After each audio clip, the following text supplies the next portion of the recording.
The gunshot echoed across the dusty plain as Virginia Foster dropped to her knees in the dirt, watching her family's wagon disappear into the sunset. Blood trickled from her shoulder where the bullet had grazed her, but the physical pain paled in comparison to the ache in her heart. Her own brother had shot her, left her for dead, and stolen everything she owned. As the dust settled around her, the brutal reality set in. She was alone in the unforgiving territory of New Mexico, 1871, with nothing but the clothes on her back and a betrayal that cut deeper than any knife. "You gonna bleed out there, or you want some help?" The deep voice startled her, and Virginia spun around, nearly losing her balance. A tall figure on horseback approached, silhouetted against the setting sun. As he drew closer, she could make out the details: worn leather chaps, a weathered cowboy hat pulled low, and eyes that studied her with both caution and curiosity. "I don't need charity," she managed, though her voice trembled as she pressed her hand against her bleeding shoulder. "Never said it was charity." The man dismounted in one fluid motion, his boots kicking up little clouds of dust as he approached. "Name's Nathaniel Thornton. Most folks call me Nate." He knelt beside her, examining the wound with practiced eyes. "You've been shot." "How observant of you," Virginia replied, flinching when his fingers brushed near the injury. "And left for dead," he continued, ignoring her sarcasm. "By that wagon that just high-tailed it out of here." When she didn't answer, he nodded as if confirming his own suspicion. "Family." Virginia's eyes flashed with pain that had nothing to do with her wound. "Not anymore." Nate's expression softened almost imperceptibly. "Then you're my family now," he said simply, as if adopting a stranger was the most natural thing in the world. "At least until we get you patched up and on your way somewhere safe." The journey to Nate's small ranch took nearly an hour, during which Virginia drifted in and out of consciousness. The pain in her shoulder had intensified, and the rhythmic motion of the horse beneath her made staying alert difficult. She was vaguely aware of strong arms holding her steady, of whispered reassurances when she moaned in pain. The ranch was modest, a small cabin with a barn and corral set against the backdrop of rugged mesas. As Nate carried her inside, Virginia caught glimpses of simple furnishings, a stone fireplace, and walls adorned with practical tools rather than decorations. "I live alone," he explained, carefully laying her on a narrow bed in what appeared to be the cabin's single bedroom. "But I've patched up enough injuries to know what I'm doing." He moved efficiently around the room, gathering supplies. "You got a name?" "Virginia," she answered, teeth clenched against the pain. "Virginia Foster." "Well, Miss Foster, this is going to hurt something fierce, but it needs cleaning before infection sets in." He soaked a cloth in whiskey and looked at her with unexpected gentleness. "You ready?" Virginia nodded, then bit back a scream as the alcohol hit her open wound. The room spun, darkness encroaching on the edges of her vision. "Stay with me," Nate urged, his voice seeming to come from very far away. "Tell me what happened out there. Who shot you?" Fighting against the pull of unconsciousness, Virginia forced herself to focus on his question. "My brother," she managed. "Samuel, he shot me, took everything." The confession unleashed something in her, and despite her best efforts, tears began to fall. "My parents died last month, influenza. We were traveling to California to start over. All their money, our supplies. He took it all." "Your own blood," Nate murmured, carefully wrapping her shoulder with clean bandages. His hands were calloused but gentle. "That's a special kind of betrayal." Virginia stared at the ceiling, too exhausted and heartbroken to respond. Her entire world had collapsed in a single afternoon. "Rest now," Nate said, pulling a blanket over her. "We'll figure out what's next when you're stronger." When Virginia awoke, sunlight was streaming through a small window. For a moment, she didn't remember where she was or what had happened. Then the pain in her shoulder flared, and it all came rushing back, Samuel's face twisted with greed, the explosion of the gun, the sensation of falling as he drove away with their parents' legacy. She carefully pushed herself up, wincing at the stiffness in her body. The cabin was quiet, but through the window, she could see Nate working in the corral with a chestnut mare. His movements were patient and methodical as he guided the horse through what appeared to be training exercises. Virginia managed to stand, steadying herself against the wall before making her way to the door. Outside, the morning air was crisp and clear, carrying the scent of sage and distant rain. Nate spotted her immediately, abandoning his work to cross the yard toward her. "You shouldn't be up," he admonished, though there was no real anger in his tone. "That wound needs time." "I've never been good at sitting still," Virginia replied, "and I've imposed on you enough already, I need to." She trailed off, realizing she had no idea what she needed to do or where she could go. Her plans had died with her parents and vanished with her brother's betrayal. Something in her expression must have conveyed her despair, because Nate's stern look softened. "Let's get some food in you, and then we can talk about what comes next. But rushing off half-healed with no plan is just asking for trouble in these parts." The simple meal of cornbread and beans was the first real food Virginia had eaten in days. As she ate, Nate outlined her options, few though they were. Nearest town is Cimarron, about 15 miles east. They've got a sheriff who might help track down your brother, though I wouldn't count on it. Outlaws and family disputes aren't high on their list of concerns these days. "I have no money," Virginia confessed. "Nothing to offer a sheriff or anyone else who might help. Could try to catch up to your brother yourself, but that's dangerous work even for someone who knows the territory." Nate studied her across the table. "Or you could stay here for a spell. I could use help with the ranch, and it would give you time to heal and consider your next move." Virginia regarded him suspiciously. "Why would you help me? You don't know me." "I know enough," Nate replied. "I know what it's like to be abandoned by those who should have protected you." Something dark flickered across his features, a shadow of old pain quickly suppressed. "Besides, ranch work is honest pay. You'd be earning your keep, not taking charity." Against her better judgment, Virginia found herself agreeing. 2 weeks, she stipulated, "just until my shoulder heals." "Then I'll decide what comes next." Nate nodded, extending his hand. 2 weeks. The following days established a rhythm that Virginia found unexpectedly comforting. Mornings began early, with Nate tending to the livestock while Virginia, initially limited by her injury, took charge of preparing meals and keeping the cabin in order. As her strength returned, she ventured out to help with the lighter ranch duties, feeding chickens, collecting eggs, and eventually assisting with the horses. Nate proved to be a patient teacher, showing her how to approach the animals with confidence, how to recognize signs of illness, how to repair tack and mend fences. He spoke little of himself, deflecting personal questions with practiced ease, but Virginia gleaned bits of his history through casual comments and observations. He had fought briefly for the Union during the war, returning west afterward to establish his modest ranch. There were no photographs or mementos in his home, no evidence of family or past attachments. Like her, he seemed adrift, though he had anchored himself to this piece of land with stubborn determination. A week into her stay, Virginia accompanied Nate to Cimarron for supplies. The small town bustled with activity miners, cowboys, and settlers mingling on the dusty main street. Virginia found herself acutely aware of the glances they received, of the assumptions likely being made about her relationship to Nate. For the first time, she considered how her presence at his ranch might appear to others. "Thornton," a booming voice called out as they secured their wagon outside the general store. A heavy-set man with an impressive mustache approached, clapping Nate on the shoulder. "Thought you'd sworn off civilization for good." "Civilization might be an overstatement for Cimarron, Marshal Jenkins," Nate replied with a hint of amusement. "Virginia, this is Marshal Jenkins.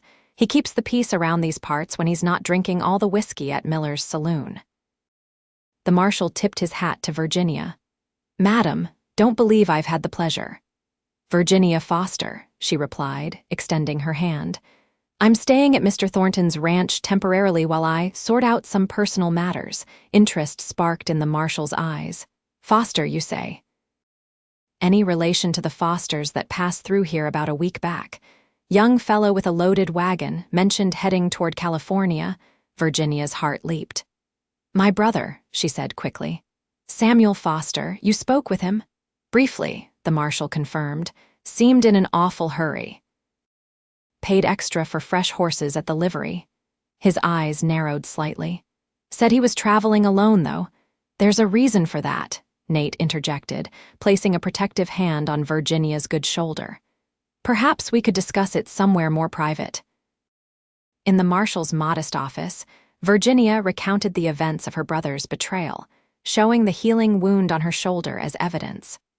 The marshal listened gravely, making occasional notes.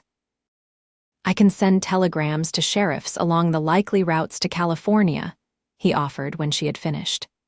But I won't lie to you, Miss Foster. The territories are vast, and your brother has a significant head start. Unless he stays in one place long enough to be recognized, chances of apprehending him are slim. Virginia nodded, having expected as much. I understand, but I would appreciate any effort you can make. Those were my parents' life savings he stole, not just from me, but from their memory. As they left the marshal's office, Virginia felt a curious mix of hope and resignation.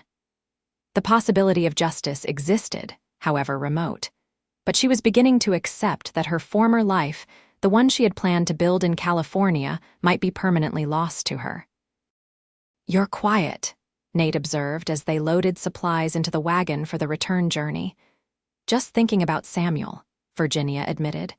About how someone I've known my whole life could become a stranger in an instant. Nate's expression was solemn.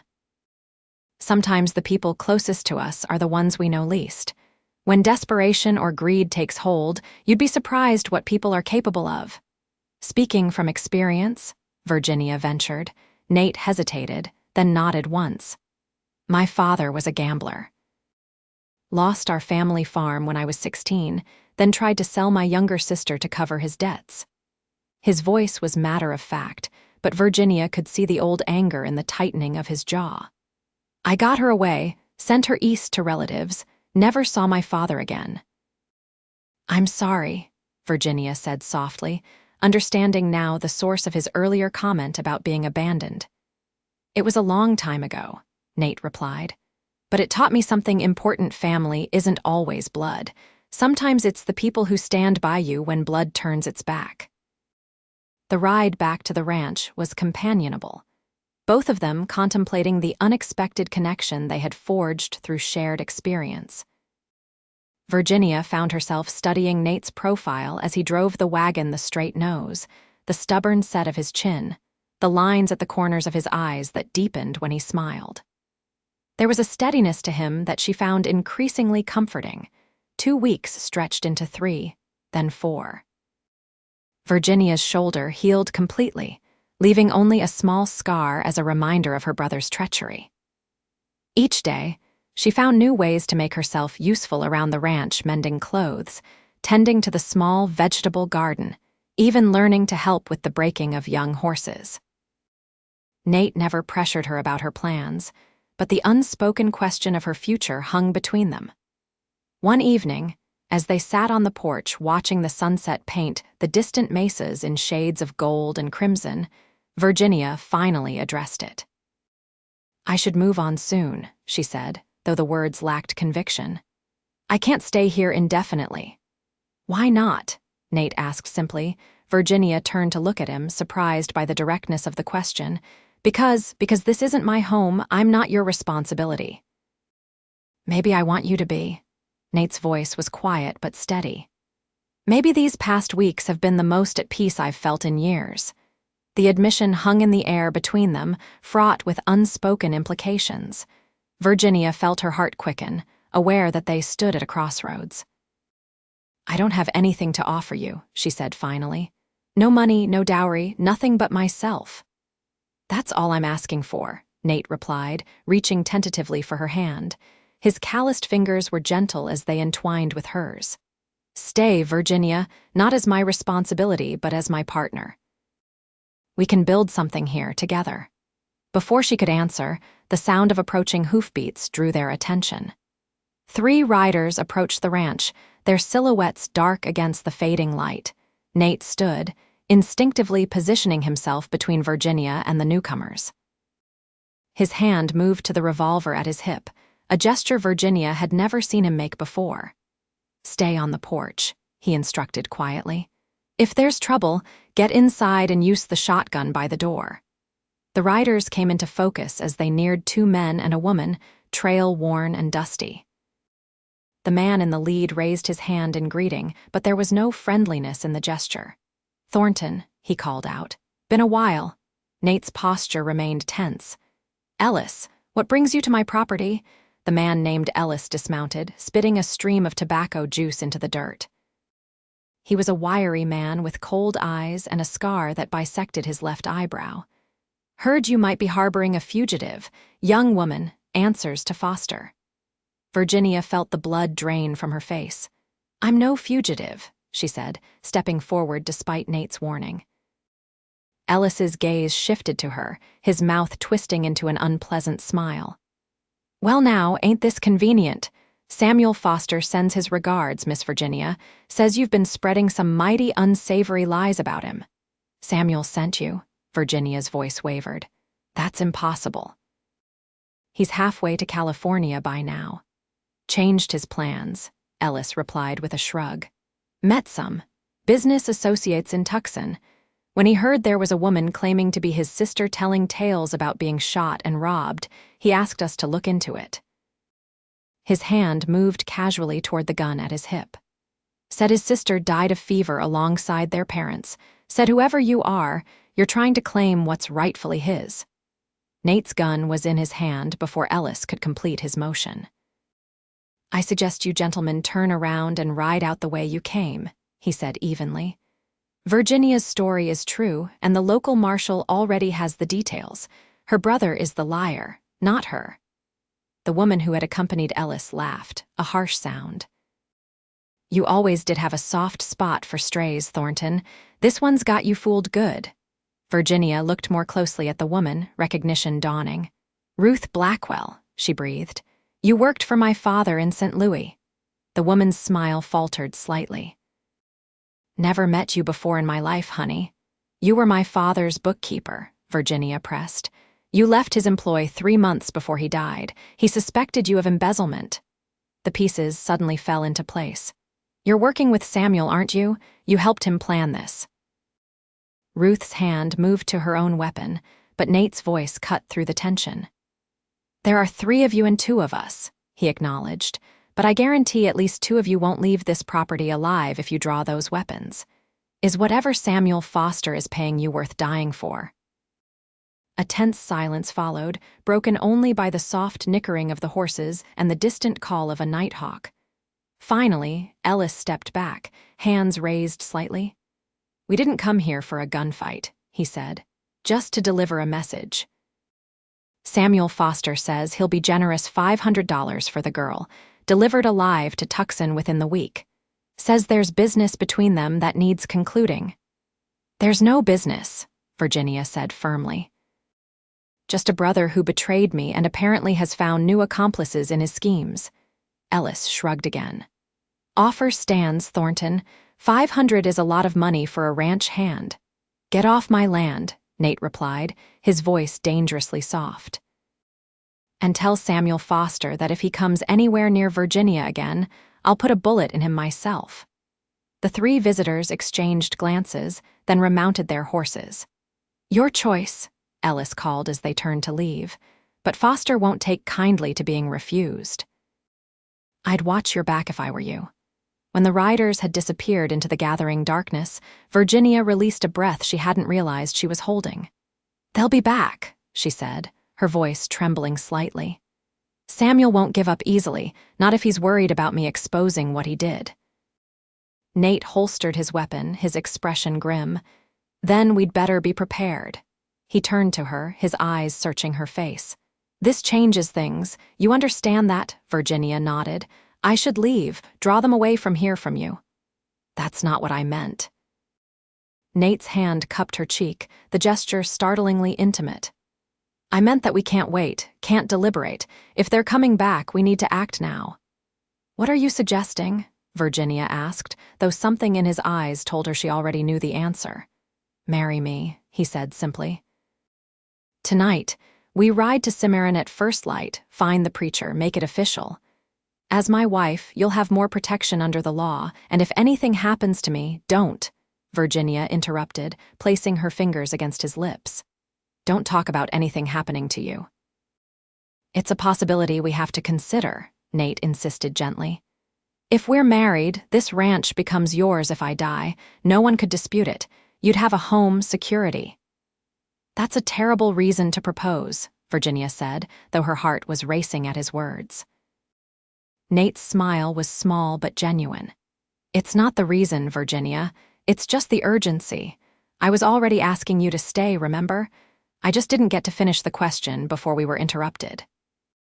In the soft moonlight, Virginia studied the face of this man who had saved her life, who had offered her shelter when she had nothing, who now stood ready to defend her against her own brother. The decision was surprisingly easy. Yes, she said simply. I'll marry you, Nathaniel Thornton. Not for protection or security, but because these past weeks have shown me what true family looks like. The journey to Cimarron the following morning was tense, both of them watchful for any sign of Ellis and his companions. They reached town without incident, finding the preacher at the small, whitewashed church near the center of town. The ceremony was brief and without fanfare, witnessed only by the marshal and the preacher's wife. As they exchanged vows, Virginia was struck by the unexpected path her life had taken. 2 months ago, she had been traveling to California with dreams of a new beginning. Now she stood in a frontier church, pledging herself to a man she had known for mere weeks, yet somehow trusted more deeply than the brother she had known all her life. You may kiss your bride, the preacher announced, and Nate's lips met hers with surprising tenderness. It was their first kiss, sweet and promising, sealing a bond forged in adversity. The marshal congratulated them gruffly, then pulled Nate aside for a quiet conversation. Virginia could tell from their expressions that they were discussing the threat posed by Samuel and his new allies. I've sent telegrams with descriptions of all 3 visitors, the marshal explained when Virginia joined them. Also put the word out about your brother's crimes. It won't be easy for them to operate openly in this territory now. Thank you, Virginia said sincerely, but I don't think wanted posters will stop Samuel. He's changed, become someone I don't recognize. Which is why you two need to be vigilant, the marshal cautioned. I'd offer to send a deputy out to your ranch, but with the mining disputes in the hills, I'm spread too thin already. We can handle ourselves, Nate assured him, but we appreciate the warning. Their wedding night was spent not in romantic seclusion, but in practical preparation. They cleaned and loaded every weapon on the ranch, positioned them strategically throughout the cabin, and established signals and plans for various scenarios. Only when these tasks were complete did they finally retire to the bedroom they would now share. In the quiet darkness, the reality of their hasty marriage settled over them.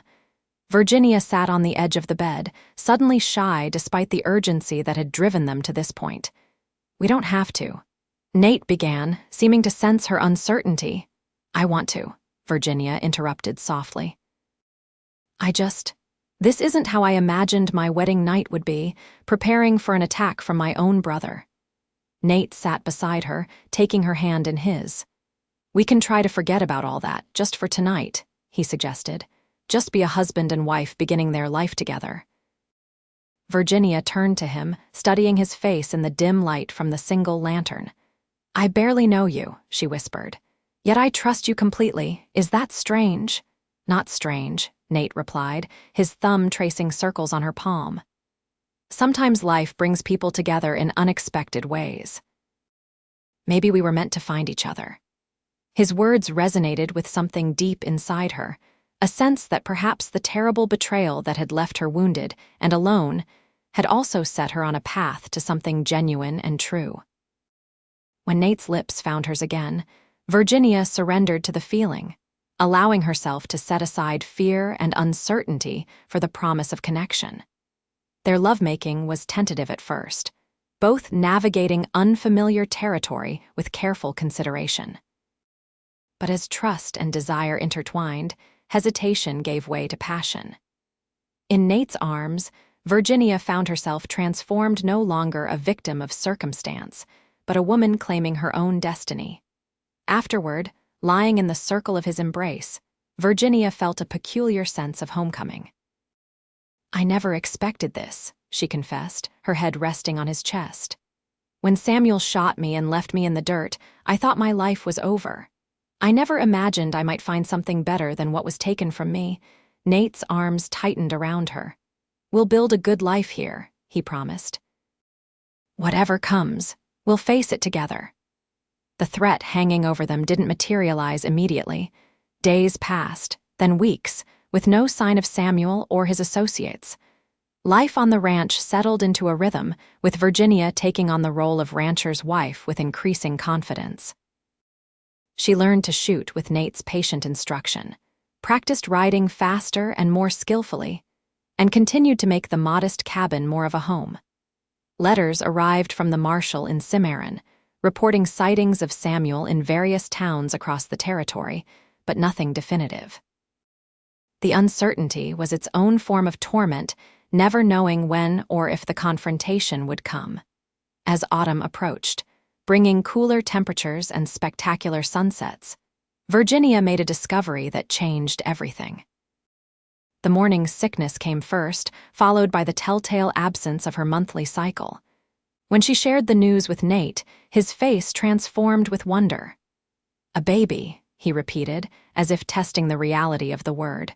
"We're going to have a child." The joy in his expression was so pure that Virginia felt her own anxiety about the timing diminish. "Yes," she confirmed, guiding his hand to her still flat stomach. "In about 7 months, if my calculations are correct." Nate knelt before her, pressing his lips to the place where their child grew. "Now we have even more reason to ensure your brother never threatens us again," he said, his voice solemn. "This child deserves to grow up in peace." The decision to take proactive measures came that evening. "We can't keep living under this shadow," Nate said as they discussed their options. "Not with a baby coming. We need to resolve this with Samuel once and for all." "How?" Virginia asked. "We don't even know where he is." "According to the marshal's last letter, he was seen in Santa Fe," Nate replied. "That's only a few days' ride from here. I think it's time I paid him a visit." Virginia's hand went protectively to her abdomen. "That's too dangerous. Samuel has allies now, ruthless people." "You'd be walking into a trap." "Not if we're smart about it," Nate insisted. "I've been thinking your brother doesn't know we're married. As far as he's concerned, you're still a vulnerable woman I'm sheltering.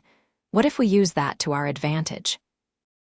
The plan they formulated was risky, but had the virtue of simplicity. Nate would travel to Santa Fe, ostensibly looking to collect the bounty Samuel had offered for Virginia. Meanwhile, Virginia would remain at the ranch under the protection of 2 trusted neighbors, former soldiers who owed Nate favors from past dealings.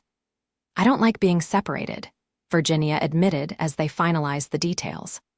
"What if something goes wrong?" "Then you stay here, raise our child, and remember that I loved you," Nate replied with quiet intensity. "But it won't come to that. Samuel may have ruthlessness on his side, but he lacks experience. He's not a killer at heart, just a coward who took advantage of opportunity." "You didn't see his face when he shot me," Virginia countered. "He's changed, Nate. Don't underestimate what greed has done to him." The morning of Nate's departure dawned clear and cold, with frost glittering on the scrub brush surrounding the ranch. Virginia stood in the yard, arms wrapped around herself as she watched him saddle his most reliable horse. 2 weeks, he promised, pulling her into a fierce embrace. "If I'm not back by then, you go to the marshal. He has copies of our marriage certificate and my will. Everything is prepared." Virginia blinked back tears, determined to be as strong as the man she had married. "Just come back to us," she whispered, guiding his hand to her stomach. "That's all that matters." After Nate rode away, Virginia found herself counting the hours, then the days. The neighbors Nate had enlisted brothers named James and William Cooper, were respectful of her privacy while maintaining vigilant watches around the property. They taught her to improve her shooting, to recognize signs of approaching riders from a distance, to use the terrain around the ranch to tactical advantage.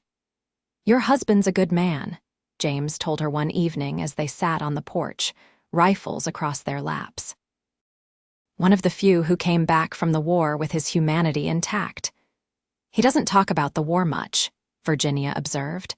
"Most who were there don't," William replied.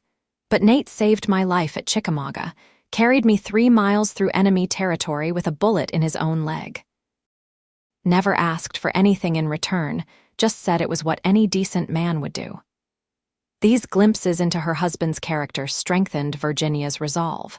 Whatever happened, she would honor the man Nate was by being equally courageous. Each night, she spoke to their unborn child, telling stories about the father who had gone to ensure their safety and the life they would build together when he returned. On the 11th day, just as dusk was settling over the land, Virginia spotted a lone rider approaching from the east. Her heart leaped with hope, then froze with fear as she realized it wasn't Nate's familiar silhouette. James Cooper appeared at her side, rifle raised. "Inside, Mrs. Thornton," he instructed quietly. "William and I will handle this." "No," Virginia decided, raising her own weapon. "This is my home. I'll defend it alongside you." As the rider drew closer, Virginia felt a chill of recognition. Despite the distance and fading light, she would know that posture anywhere. "It's Samuel," she said, her voice steady despite the turmoil inside her. "My brother." The Cooper brothers positioned themselves on either side of her, weapons trained on the approaching figure. Samuel slowed his horse to a walk as he neared the yard, hands conspicuously raised to show he carried no weapon. "Virginia," he called out, "I need to talk to you, alone." "That's close enough," James shouted back. "State your business, then be on your way." Samuel reined his horse to a stop about 50 yards from the cabin. In the gathering darkness, Virginia could make out changes in her brother. He was thinner, his clothes more expensive, his bearing somehow both more confident and more desperate. "It's about your husband," Samuel called. "He's in trouble, serious trouble." Virginia's grip on her rifle tightened. "Where is he? What have you done?" "Nothing, I swear it." Samuel's voice carried a note of genuine urgency. "But Ellis and Ruth, they've gone too far. I never wanted anyone hurt, Virginia. You have to believe that. Like you didn't want me hurt when you shot me and left me for dead."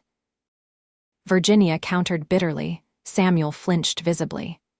I was confused, desperate. Mother and father's deaths, the responsibility of carrying on alone.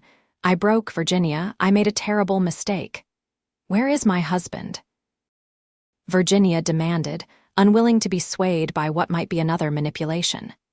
"Santa Fe jail," Samuel replied. "They're framing him for murder. Ruth shot a man during a robbery, but they've got witnesses prepared to swear it was Thornton. They're planning to hang him at dawn." The blood drained from Virginia's face. "You're lying. I swear on our parents' graves, I'm not." Samuel slowly reached into his jacket, pulling out a folded paper. "The warrant. Ellis made sure Thornton's description was perfect. They've been planning this since they learned you two were married." "How did they know that?" William asked sharply. Samuel looked down. "I've been having you watched. I needed to know if you were going to come after me for what I did." Virginia's mind raced, calculating distances and possibilities. "Santa Fe is at least 2 days' hard ride from here." "Not if you know the shortcuts through Comanche territory," Samuel replied. "I can get you there by tomorrow afternoon if we leave now, but it has to be just you and me, Virginia. Too many riders would slow us down." The Cooper brothers immediately protested, but Virginia raised a hand to silence them. "How do I know this isn't a trap?" she asked her brother. Because I could have had you killed a dozen times over if that's what I wanted, Samuel answered bluntly. I've had men watching this ranch for weeks. I know when you're alone, when you're vulnerable. I don't want you dead, Virginia. I just wanted freedom. Freedom from what? From being the responsible one, from carrying on Father's legacy, from the guilt of knowing I wasn't the son he wanted me to be. Samuel's voice cracked slightly.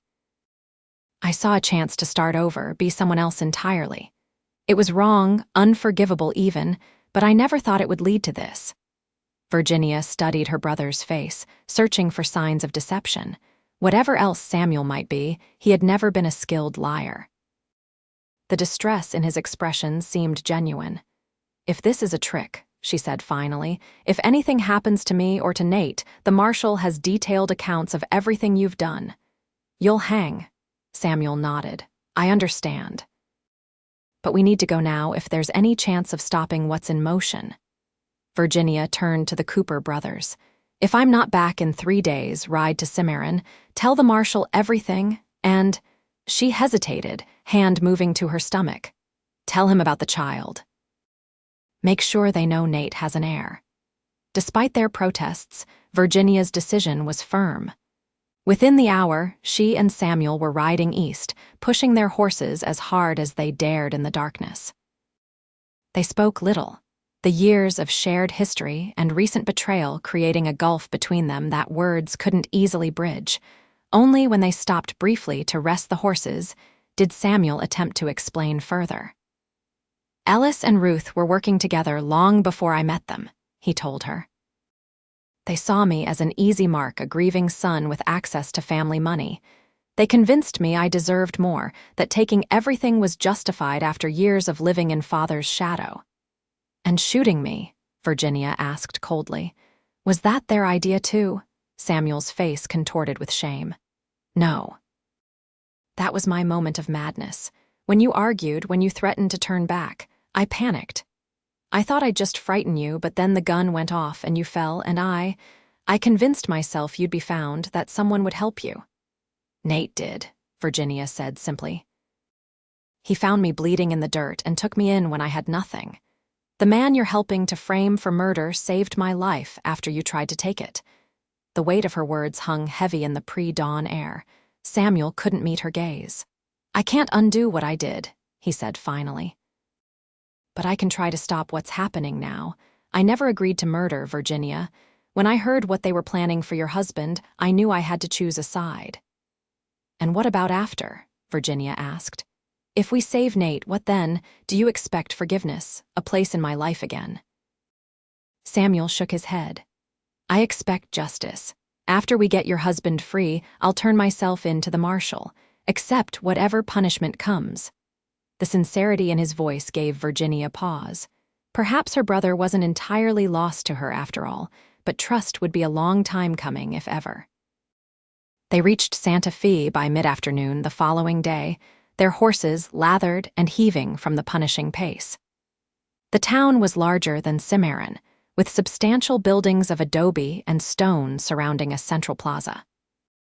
Virginia followed Samuel through crowded streets to the jailhouse, a sturdy structure with barred windows and armed guards at the entrance. We can't just walk in, Samuel cautioned. Ellis has at least 2 deputies in his pocket. We need to find out exactly where they're holding Thornton and what evidence they've manufactured. How do we do that? Virginia asked, acutely aware of how out of place they must look, travel-worn and desperate. There's a saloon across from the jail. Ruth spends most afternoons there, gathering information and recruiting locals for their schemes. She doesn't know I've betrayed them yet. I can approach her, find out the details while you stay out of sight. Virginia's instinct was to refuse any plan that involved trusting Samuel further, but she recognized the logic. 1 hour, she conceded. If you're not back by then, I'm going to the jail myself. Samuel nodded, then hesitated. There's something else you should know. The money our parents' savings that I took. Most of it is gone, spent buying my way into Ellis's confidence. But I have about $1,000 hidden at the hotel where I've been staying. It's yours, Virginia. It won't make up for what I did, but it might help you and Thornton rebuild. Without waiting for her response, Samuel disappeared into the crowded street, leaving Virginia to find an inconspicuous spot from which to watch the jailhouse.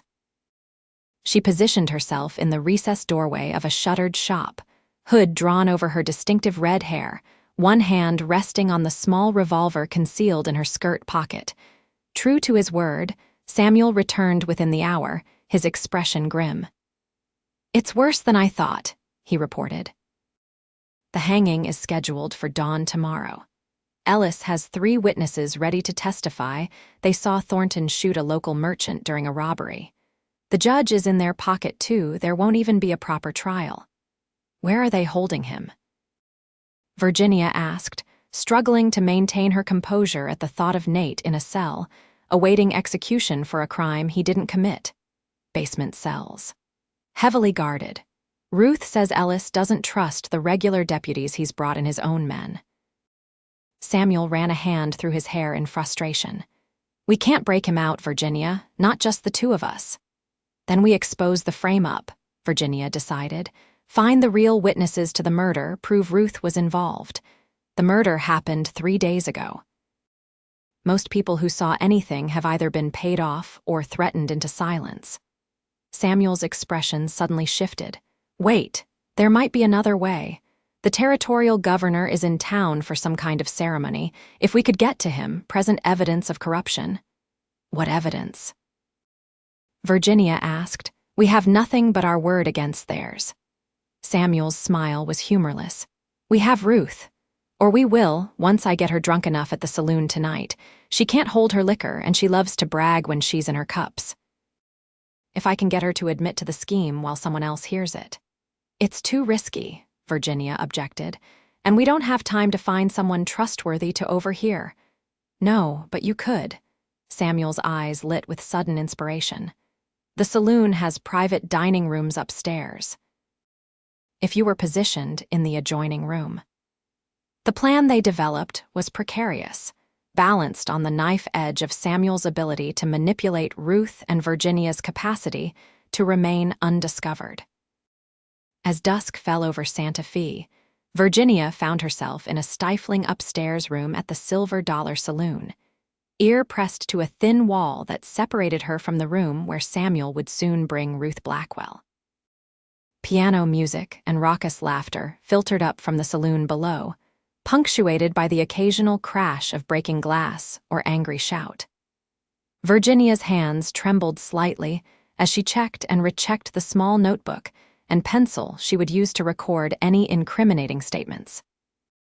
Her other hand kept returning to her abdomen, a protective gesture toward the child who might never know its father if their plan failed.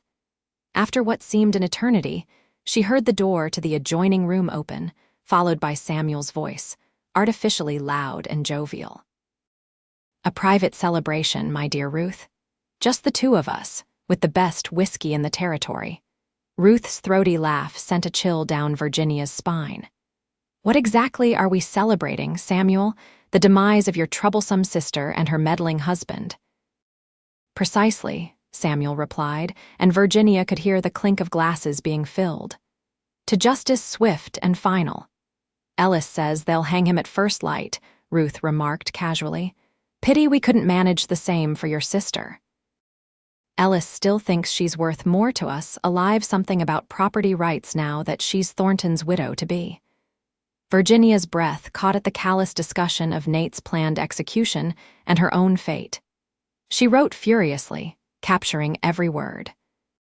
"Thornton wasn't part of our original plan," Samuel said, steering the conversation toward the admission they needed. "The murder charge was improvised." Ruth laughed again. "Ellis always thinks on his feet.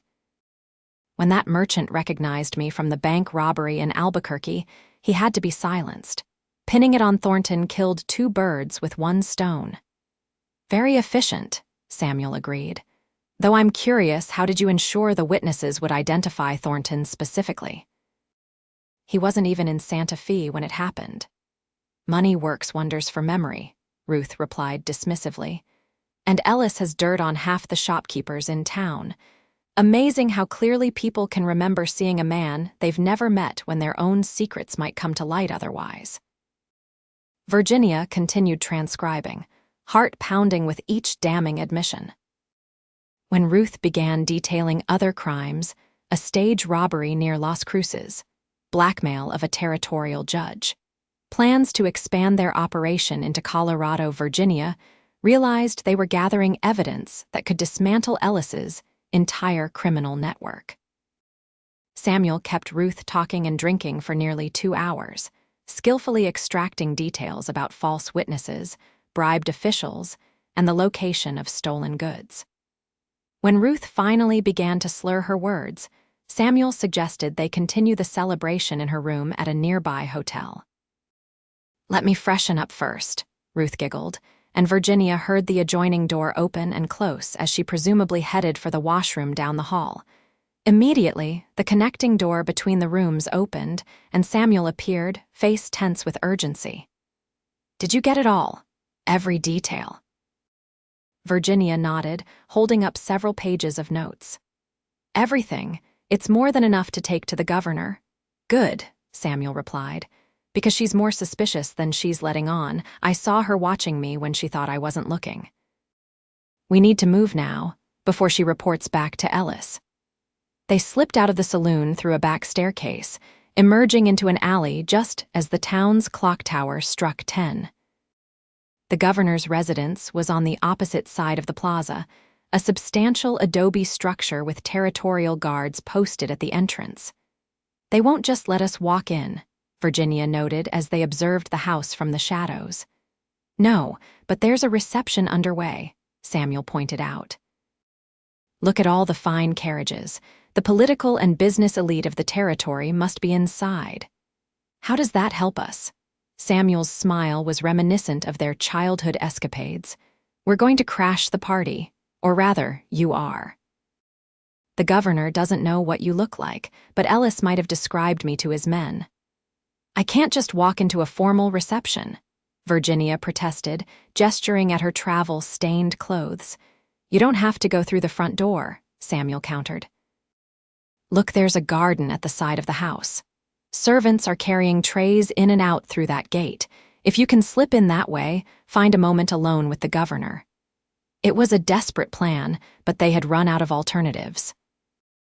Minutes later, Virginia found herself making her way along the garden wall, Samuel's notes carefully tucked into her bodice.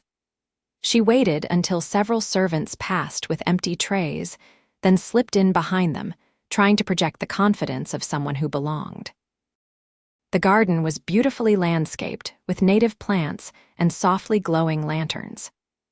Well-dressed couples strolled the paths, glasses of champagne in hand, while musicians played gentle melodies from a small pavilion. Virginia skirted the edges of the gathering, scanning faces for someone who might be the governor. A distinguished man in his 60s stood near the house, surrounded by attentive listeners. His bearing and the deference shown to him marked him as a person of importance. Virginia circled closer, catching fragments of conversation that confirmed her suspicion. This was Governor Marsh, recently appointed to oversee the territory. She waited for a lull in the group around him, then approached with as much dignity as she could muster in her disheveled state. "Governor Marsh," she said quietly, "I apologize for the intrusion, but I must speak with you on a matter of life and death. An innocent man is scheduled to hang at dawn for a murder he didn't commit." The governor regarded her with surprise, taking in her appearance with a quick glance. "Young woman, this is hardly the appropriate venue for pleas," Virginia interrupted, desperation overriding protocol. "My husband, Nathaniel Thornton, is being framed by a criminal named Ellis. I have written evidence of the conspiracy, including the confession of one of the conspirators." Something in her expression must have conveyed the gravity of the situation, for the governor hesitated, then nodded slightly. "5 minutes in my study. Morton," he addressed an aide hovering nearby, "escort this lady inside discreetly if you please." The study was a handsome room lined with books and maps, illuminated by oil lamps that cast a warm glow over the polished wood furnishings. Virginia wasted no time once the door closed behind them, presenting Samuel's notes and recounting the events that had led to Nate's false imprisonment. Governor Marsh listened with increasing concern, examining the transcribed confession with careful attention. "These are serious allegations," he said when she finished. "Corruption within the territorial justice system is something I've been investigating since my appointment." "Then you believe me?" Virginia asked, hardly daring to hope. "I believe this warrants immediate investigation," the governor replied cautiously. "If what you say is true, then a grave miscarriage of justice is about to occur." He rang a small bell on his desk, and the aide reappeared instantly. "Morton, find Captain Reynolds. Tell him I need him and 5 of his most trusted men immediately. And send someone for Judge Wilson, only Wilson, mind you. Have him meet us at the jailhouse." Relief washed over Virginia, tempered by anxiety over the hours that still separated Nate from freedom and the knowledge that Samuel waited outside, his own fate uncertain. "There's one more thing, Governor," she said hesitantly. "My brother, Samuel Foster. He was involved in Ellis's schemes, but he risked everything to help me save my husband. Without his evidence, we would have nothing." The governor's expression hardened slightly. "Justice must be served, Mrs. Thornton. If your brother has committed crimes, he must answer for them." "I understand," Virginia nodded. "He knows that. He's prepared to face the consequences of his actions, but I would ask that his cooperation be taken into consideration." Within the hour, a small procession made its way toward the jailhouse. Governor Marsh, Judge Wilson, Captain Reynolds and his men, and Virginia herself, walking with newfound purpose. Samuel had chosen to remain hidden, promising to meet her afterward, regardless of the outcome. The night guard at the jail was startled by the appearance of the territorial governor and his entourage, scrambling to attention as they entered. "Governor Marsh, sir, what brings you here at this hour?" "Official business, deputy," the governor replied crisply. "I understand you're holding a prisoner named Thornton on murder charges. I need to see him immediately." The deputy hesitated, glancing nervously toward the back of the building. "Sir, I can't." That is, Sheriff Ellis left specific instructions that no one was to see that prisoner without his authorization. "I am the governor of this territory," Marsh replied, his voice dangerously quiet. "My authorization supersedes any local sheriff's orders. Now the keys, if you please." When the deputy still hesitated, Captain Reynolds stepped forward, hand resting meaningfully on his sidearm. "The governor gave you an order, son." Reluctantly, the deputy retrieved a ring of keys from a drawer. "The prisoner's in the far cell, bottom level," he muttered. "But Ellis won't like this. He's got evidence, witnesses." "I'm aware of the alleged evidence," Judge Wilson interjected. "I'm also aware that a proper trial was circumvented in favor of an unusually hasty execution. Most irregular, wouldn't you say, Governor?" The basement level of the jailhouse was dim and damp, with narrow cells separated by iron bars. Most were empty, but in the farthest corner, a figure sat hunched on a rough wooden bench. Even in the poor light, Virginia recognized Nate instantly. "Nate." She called out, rushing forward ahead of the others. "Nate, we're here to help you." He looked up, disbelief crossing his face as he recognized her voice. "Virginia, why are you here? It's not safe." The deputy reluctantly unlocked the cell door, and Virginia flew into Nate's arms, heedless of the filth and grime that covered him. He held her tightly, his body trembling slightly with exhaustion and relief. "I thought I'd never see you again," he murmured against her hair. "They wouldn't listen, wouldn't allow me to send messages. I was afraid you'd never know what happened to me." "Your wife is a remarkably determined woman, Mr. Thornton," Governor Marsh observed, stepping forward. "She's provided evidence that suggests your arrest and conviction were the result of a criminal conspiracy. Judge Wilson has issued a stay of execution pending a full investigation." Nate looked from the governor to Virginia, confusion giving way to cautious hope. "What evidence?" How did you find out what happened? Samuel helped me, Virginia admitted. He came to the ranch, warned me about the frame-up. He's the one who got Ruth Blackwell to confess to the real murder. Disbelief crossed Nate's features. Your brother, the same brother who shot you and left you to die. The very same, Virginia confirmed. He's waiting for us outside town. And Nate, he's going to turn himself in, face charges for what he did to me. The revelation of Samuel's role in his rescue clearly troubled Nate, but he seemed to recognize this wasn't the time or place to discuss it further. Instead, he turned to the governor and judge. What happens now, sir? You'll be released into my custody while we investigate these allegations, Governor Marsh explained. Captain Reynolds and his men will take Ellis into custody as soon as he returns to town. The witnesses against you will be questioned separately, and we'll see how their stories hold up under proper scrutiny. Within the hour, Nate was formally released, his personal effects returned, and a statement taken regarding his wrongful imprisonment.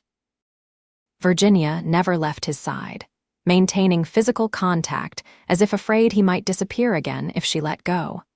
When they finally emerged from the jailhouse into the cool night air, Samuel was waiting in the shadows across the street, his posture tense with anticipation. Seeing Nate free, he approached cautiously, stopping several paces away. Thornton, he acknowledged with a slight nod. Glad to see you out of there. Nate regarded his brother-in-law with undisguised suspicion. Virginia tells me I have you to thank for my life. Don't thank me, Samuel replied grimly.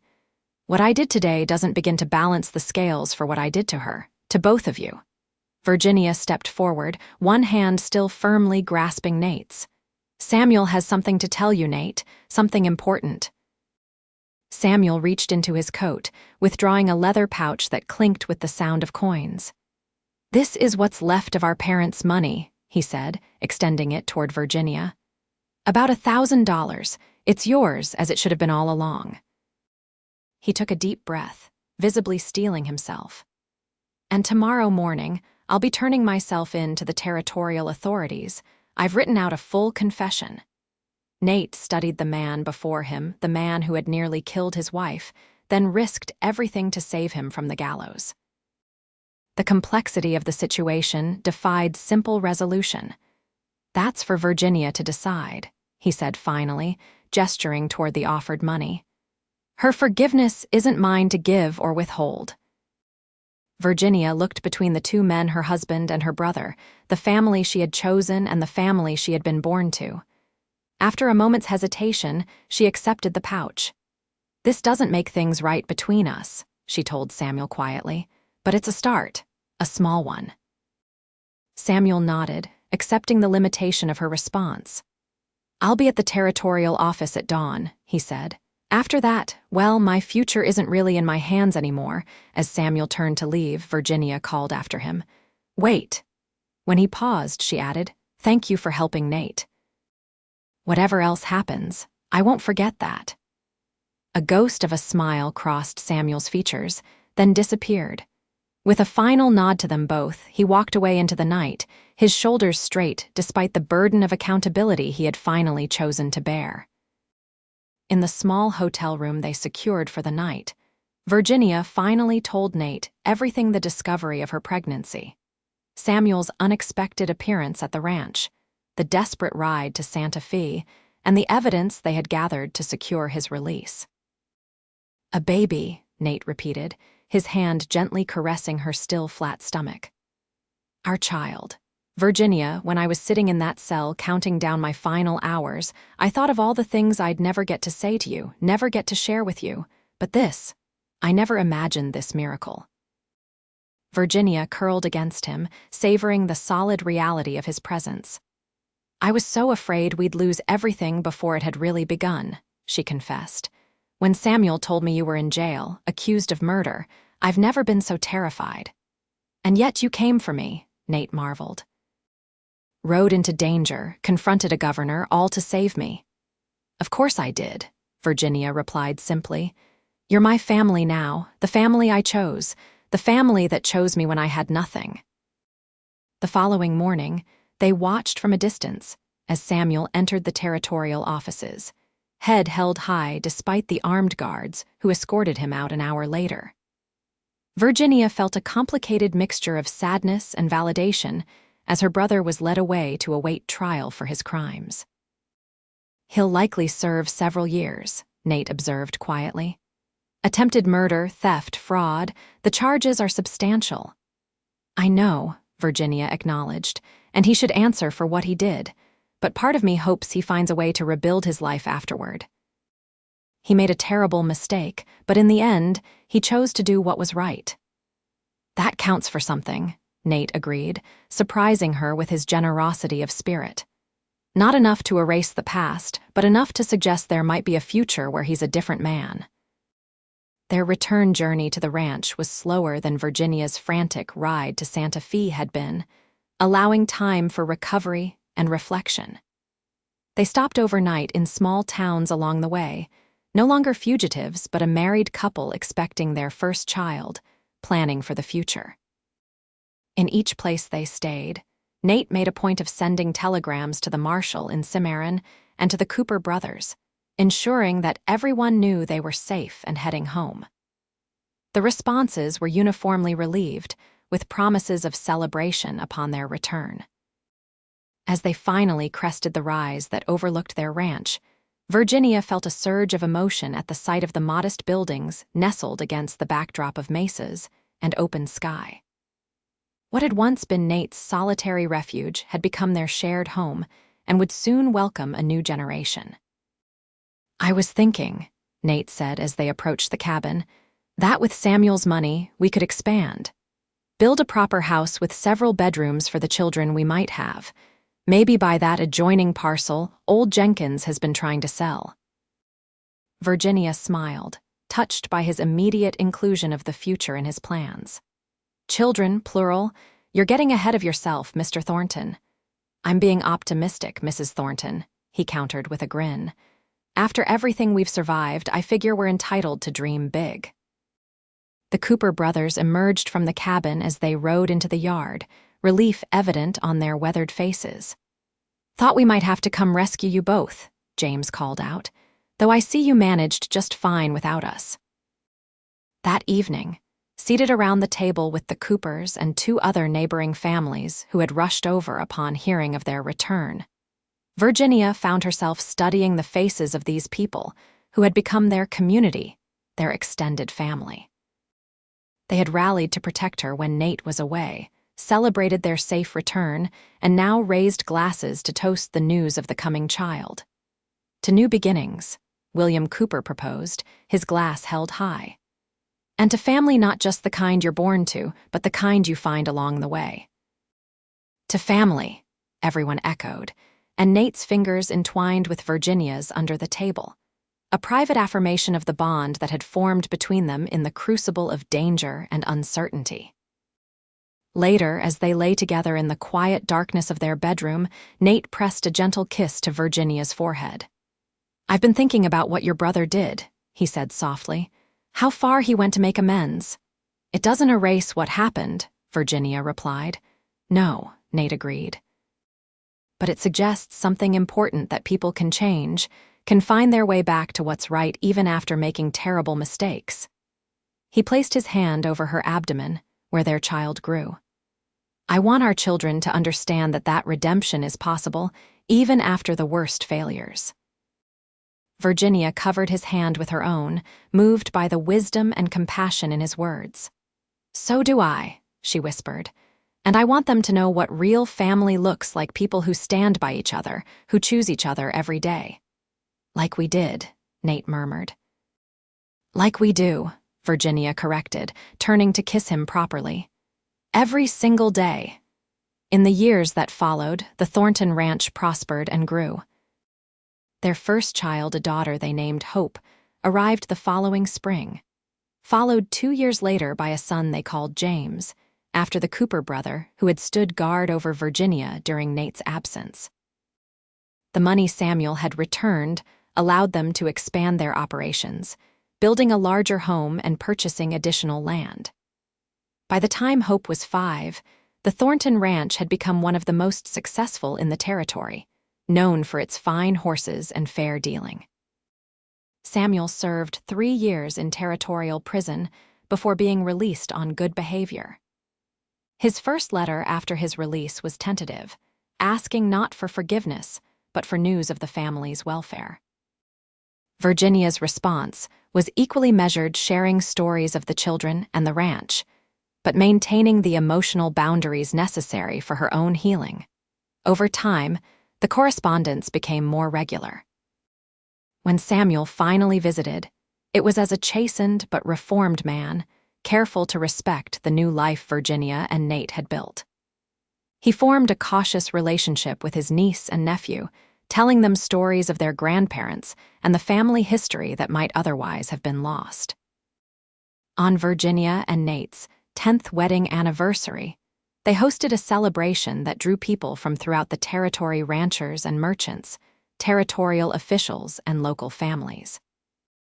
As twilight settled over the land, Nate pulled Virginia away from the festivities for a private moment on the porch of their home. 10 years ago, he reminded her, I found a wounded woman in the dust, betrayed by her own blood. And you said I was your family now, Virginia finished for him, her eyes reflecting the same love and commitment that had sustained them through the challenges they had faced together.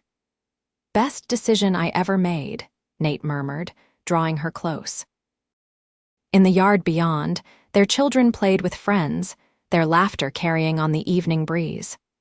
Samuel stood at a respectful distance, watching the next generation with a mixture of sadness and hope in his eyes. We built something good here, Virginia observed, following her husband's gaze. Something that matters. A family, Nate agreed. Not the one either of us expected, but the one we chose, the one that chose us back. As the last light faded from the western sky, Virginia rested her head against Nate's shoulder, grateful for the unexpected path that had brought her to this moment, to this man, these children, this life. The betrayal that had once threatened to destroy her had instead led her to a deeper understanding of what family truly meant, not as an accident of birth, but as a daily choice to love, to forgive, to build something lasting together. I love you, Nathaniel Thornton, she whispered. And I love you, Virginia Thornton, he answered, his voice carrying the absolute certainty that had been her anchor through every storm. Yesterday, today, and all the tomorrows we have left,